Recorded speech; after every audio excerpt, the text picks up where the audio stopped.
இந்த விவகாரத்துல இது இன்னைக்கு நேத்தி நீதிமன்றத்தில் இருக்கக்கூடிய விஷயம் கிடையாது. ஒரு 100-120 ஆண்டுகளாக நீதிமன்றத்தில் இருக்கக்கூடிய விஷயம். 1990களில் 1921 பிரிவு கவுன்சில் 32 62 அப்படி அப்படியே போட்டுட்டு வந்தோம்னா 1996 2014 2017 இன்னைக்கு வரைக்கும் ஏறக்குறைய ஒரு 20-30 முறை நீதிமன்றத்தினுடைய தலையீடு இந்த விவகாரத்தில் நடந்திருக்கிறது.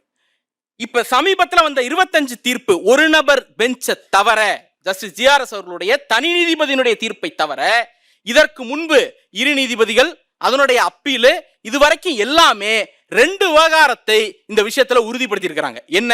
நம்பர் 1, எங்க தீபம் ஏற்ற வேண்டும் என்பது ஆலய நிர்வாகத்தின் உரிமை. அதுதான் எல்லா தீர்ப்புலையும் சொல்லியிருக்கிறாங்க. 2வது, தீபம் ஏற்றக்கூடிய இடத்தை மாற்றணும் அப்படின்னு இதுவரைக்கும் எந்த தீர்ப்பு இதற்கு முன்பு வரைக்கும் இல்லை.